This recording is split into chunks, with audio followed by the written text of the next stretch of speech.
When people hear the phrase dirty book, most of them immediately know what kind of book is being hinted at. They may laugh a little or pretend they are above it, but deep down everyone understands the joke. Sex is one of those subjects people are endlessly curious about, yet strangely uncomfortable discussing in public, the moment it becomes too open, too honest, or too direct. Many people suddenly act as if they have never had a single impure thought in their lives.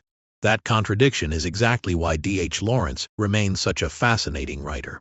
Modern people talk about freedom, desire, love, and identity all the time. But when the conversation turns to sex, especially sex as a serious literary subject, people still get nervous. Lawrence did not just write about sex. He wrote about sex as a way to talk about the soul. He wrote about the body as a way to talk about civilization. And with his most controversial novel, Lady Chatterley's Lover, he turned what many people dismissed as obscenity into one of the most debated works of modern literature. D.H. Lawrence became one of the most important and controversial British writers of the 20th century. Lady Chatterley's Lover was his final completed novel. The story is about Connie Chatterley, a woman married to Sir Clifford Chatterley, an English aristocrat. After the First World War, Clifford returns home severely injured. He is paralyzed from the waist down and he can no longer have children. Connie follows him back to Rugby, his family estate in the industrial Midlands of England. On the surface, Connie has everything that should make a woman secure: a title, a large house, social status, and a respectable husband. But emotionally, physically, and spiritually, her life is slowly dying.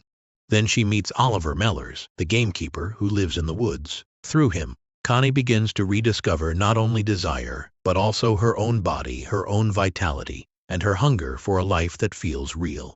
At its deepest level, Lady Chatterley's Lover is not just a story about an affair. It is a novel about what happens when modern civilization becomes too mechanical, too cold, and too afraid of the human body.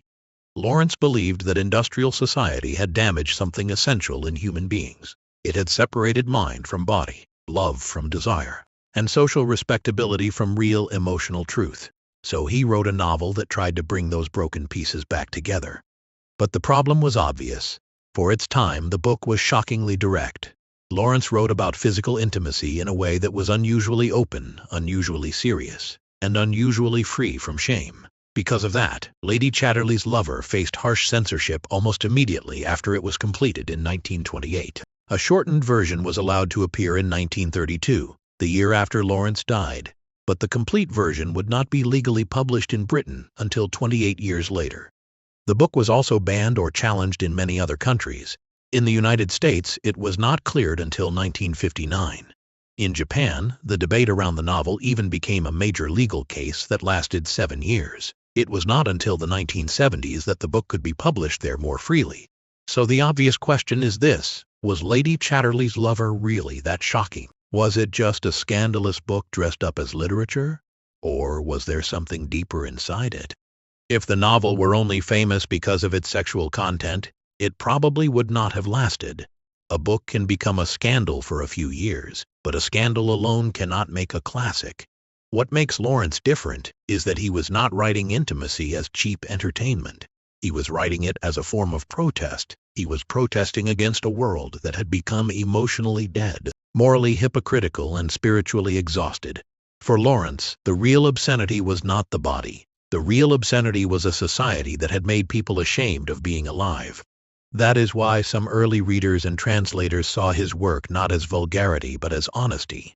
They believed Lawrence was attacking a false civilization, a civilization that had turned human beings into machines, relationships into arrangements, and marriage into a hollow shell. So what is this novel really? Is it a dangerous, immoral book, or is it a declaration of human freedom? To understand that, we have to enter the world of Lady Chatterley's Lover. If you have watched Downton Abbey, you may remember a famous kind of joke from that world. Matthew Crawley comes from the professional middle class. He works as a lawyer, but he is also connected to an aristocratic estate. When he says he can work during the week and visit the estate on the weekend, the old aristocratic lady responds with complete confusion. What is a weekend? That line captures an entire social world. For people who never had to work, every day was already their own. The very idea of a weekend belonged to another class, another way of life, another century. Sir Clifford Chatterley belongs to that fading aristocratic world. He is a nobleman in the early 20th century, but his world is already shrinking. Britain is no longer ruled only by landlords and gentlemen. The Industrial Revolution has transformed everything. New money, new professions, factories, mines, cities, and the middle class have changed the structure of society. The old aristocracy still has land. It still has titles. It still has habits of superiority, but it no longer has the same unquestioned authority. Clifford is a perfect example of this decline. He does not want to build a new life. He does not want to understand the changing world. He only wants to preserve what remains of the old order. If he can live as a country gentleman, keep his estate, protect his name, and maintain a respectable appearance, that is enough for him. Anything outside that small circle makes Clifford uncomfortable. The working classes, foreigners, social change, physical vitality, emotional openness. All of these things disturb him. He fears the modern world, but he also depends on the privileges that modern wealth and industrial power have given him. This makes him both arrogant and insecure. After his injury in the First World War, Clifford's narrowness becomes even more extreme. He returns to Ragby, his family estate near a mining village in the Midlands, and tries to hold on to a world that is already disappearing. For Clifford, Ragby feels safe. It allows him to remain a gentleman. It allows him to enjoy inherited status. It allows him to pretend that life can still be controlled.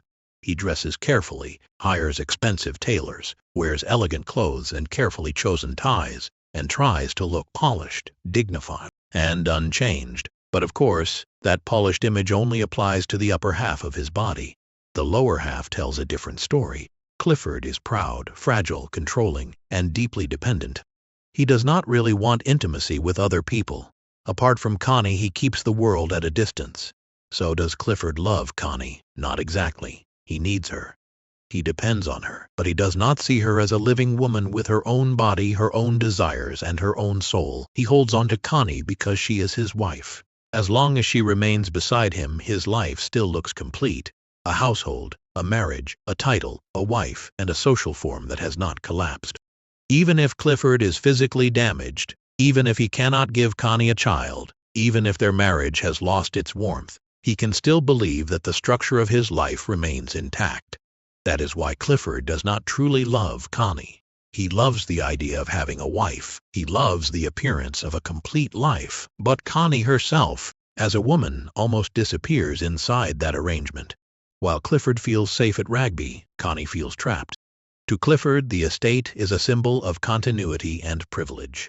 To Connie, it is surrounded by a world of smoke, coal dust, exhausted workers, ugly houses, and deadened air. The mining district feels almost apocalyptic. Chimneys pour smoke into the sky. The villages look worn down. The air carries the smell of coal, chemicals, and industrial waste. Everything feels blackened, harsh, and drained of life. Lawrence uses this landscape as more than a background. The damaged land reflects the damaged human spirit. Industrial civilization has not only scarred nature, it has also scarred the human body and the human heart. The ruined landscape around Ragby mirrors Clifford's ruined body. Both suggest that modern society is slowly drying up the sources of life. But Connie's suffering does not come only from the landscape. It also comes from her marriage. Clifford's view of marriage shocks her. He once tells Connie, in effect, that if the lack of physical intimacy makes her feel incomplete, she may find another man. And if the lack of a child makes Connie feel incomplete, Clifford says she may even have a child with another man. But to Clifford, none of this is about passion. It is not about love. It is not about emotional truth. It is only about preserving the shape of life. If a child can be raised as the heir, then the biological father hardly matters. If the household continues, then the emotional reality hardly matters. The important thing is not love. The important thing is continuity. For Clifford, what matters is the estate, the family name, and the outer shell.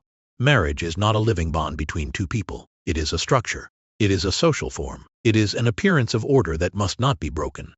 To put it more bluntly, Clifford's idea of marriage is like an egg that can rot completely inside. As long as the shell still looks smooth from the outside, that is the tragedy of his character. His damage is not only physical, it is moral and spiritual. Clifford no longer believes in natural affection. He no longer believes in the warmth of family. He no longer understands love as something alive. Under this pressure, Connie begins her first affair with Michaelis. Michaelis is a guest at Rugby. Like Clifford, he moves within respectable society. He appears civilized, successful, and sophisticated. But Connie soon discovers that having an affair does not automatically bring freedom. Michaelis gives her physical contact but not real connection. Michaelis cares about his own satisfaction but not about Connie's inner life. He does not truly ask whether she feels understood, fulfilled, or loved. This is a brutal awakening for Connie. She realizes that Michaelis and Clifford are not as different as they seem. One is her husband, one is her lover. But both treat women as instruments of male need. In their world, a woman exists to comfort, serve, decorate, or satisfy. What she feels does not matter. What she wants does not matter. Whether she is truly alive inside does not matter. That is when Connie begins to understand the emptiness around her. Marriage, sex, family, respectability. All of these things have become hollow in a society ruled by money, machinery, status, and emotional repression. Against the dead world of the mines, Lawrence places the living world of the forest. If the mining district represents the destruction of human nature, the forest represents life returning. If Clifford represents money, reason, order, class, and industrial civilization, then Mellors represents nature, instinct, human warmth, solitude, and the living body. Oliver Mellors is very different from both Clifford and Michaelis. He comes from a working-class mining family. He has served in the army. He has traveled to India and Egypt. He was capable enough to become an officer. If he had wanted to, he might have tried to climb the social ladder. He might have pursued status, ambition, and a place among the respectable classes. But Mellors rejects that path. He has seen enough of social climbing, vanity, and polite hypocrisy. So Mellors returns home and becomes a gamekeeper on the Chatterley estate. To the outside world, this may look like failure. But to Mellors, it is a form of withdrawal, a return, and a refusal to live falsely. Because of his natural dignity and his experience beyond his class, Mellors has a kind of quiet refinement. He can speak educated English when he wants to. He understands the manners of the upper classes, but he does not perform them to impress anyone. In everyday life, Mellors often speaks in a local dialect. He lets people see him as a rough, ordinary working man. He refuses to flatter the upper classes. Even when Connie's father and sister appear, he does not pretend to be more polished than he is. This is part of his strength. Mellors does not need to be accepted by the world that Clifford represents. He lives alone in a small cottage in the woods, separated from society, and carries a natural humanity that both Clifford and Michaelis lack. Lawrence does not make Connie and Mellors fall in love through a neat romantic plot. There is no instant soulmate moment, no dramatic declaration, no polite courtship. For Lawrence, love begins somewhere deeper and more physical than social language. The body comes before the abstract idea of the soul. Physical life is not the enemy of spiritual life. It is the ground from which spiritual life grows. Connie first feels drawn to Mellors when she sees him in a private, unguarded moment in the woods. What strikes Connie is not simply attraction. It is vitality. She sees a body that seems healthy, independent, natural, and alive. She feels both embarrassed and unable to look away. In Mellors, Connie sees a kind of human beauty that has nothing to do with status or social performance. He seems like a man outside the machinery of society. Self-contained, close to nature, almost like an animal in the best sense. Alert, alive, unashamed, and free. That image awakens something in Connie that has been buried for a long time. When Connie returns home, she cannot forget him. She stands before a mirror and looks at herself seriously, perhaps for the first time in years. She sees her own youth, but also her own exhaustion. She realizes that her body has not truly grown old. It has been starved by a loveless marriage, starved by emotional emptiness, starved by a life that has asked her to remain respectable while slowly becoming less alive. This physical sadness becomes a spiritual pain, and that pain becomes a longing for real connection. So Connie begins meeting Mellors in the forest. Their relationship is not only an affair. For Lawrence, it becomes a symbolic return to natural humanity. In their connection, body and soul are no longer enemies. Desire is no longer something shameful. Intimacy is no longer a transaction, a duty, or a secret arrangement. It becomes a way for two human beings to become whole again. For the first time, Connie feels that life can be different. Connie does not have to hide from her own body. She does not have to accept a marriage that treats her as furniture. She does not have to live as a respectable ghost inside a dying house. With Mellors, intimacy becomes more than physical desire. It becomes harmony. It becomes release. It becomes almost religious in its power to restore the self. In those moments, Connie and Mellors seem to return to a lost Eden, a world before class, before shame, before social performance, before the body was made dirty by civilization's hypocrisy. There are no titles there, no estate, no inheritance, no rigid moral theater, only a man and a woman trying to become real again. In Connie's eyes, Mellors becomes more than a lover.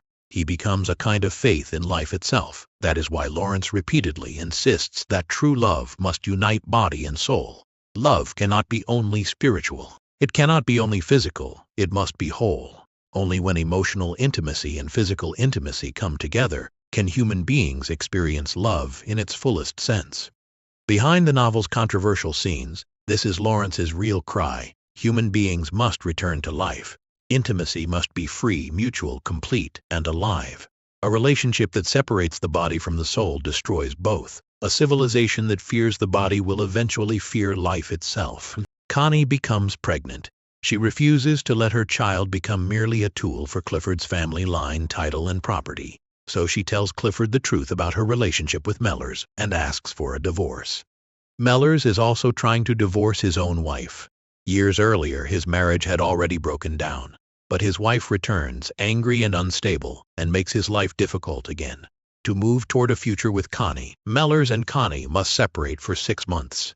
The novel does not give us a simple happy ending. We do not know for certain whether Connie and Mellors will successfully escape their old marriages.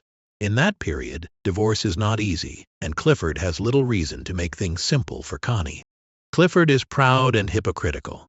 Even if Connie is carrying another man's child, he may still refuse to let her go, simply to protect his pride and social dignity. But the final letter from Mellors gives the ending a quiet hope.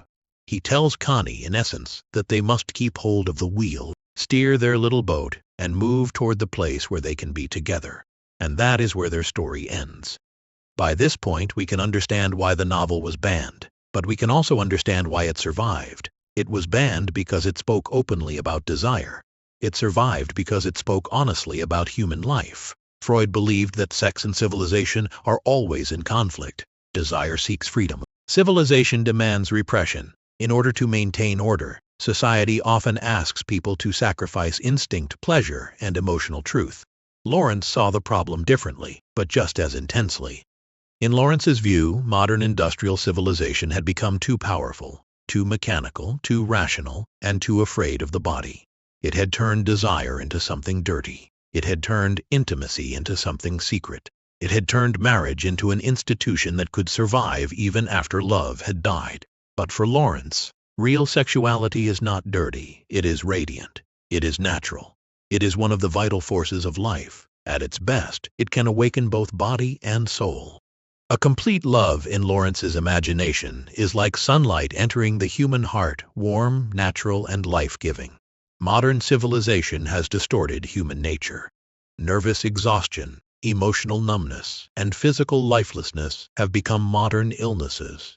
Human beings must find a way to recover themselves. They must return to the body, return to nature, return to a form of love that is not built on shame, possession, status, or social performance. As Lawrence suggests, the relationship between man and woman is not merely private. It is part of the balance of life itself. So in Food Lady Chatterley's Lover, the cure Lawrence imagines for modern humanity is a new relationship between men and women, a relationship where both can become natural again, healthy again, and whole again. Only through that kind of liberation, Lawrence believed, could human beings begin to be reborn. That is why Food Lady Chatterley's Lover is still worth reading today. Not because it was once banned, not because it was once shocking, but because beneath all the controversy, it asks a question that modern people still have not escaped. What happens to us when our lives look complete on the outside, but feel dead on the inside? And what would it take for us to become truly alive again? That is the real power of Lawrence's novel. And that is why, nearly a century later, people are still arguing about Food Lady Chatterley's Lover, not just because it talks about sex, but because it talks about the part of being human that modern civilization still does not know how to handle.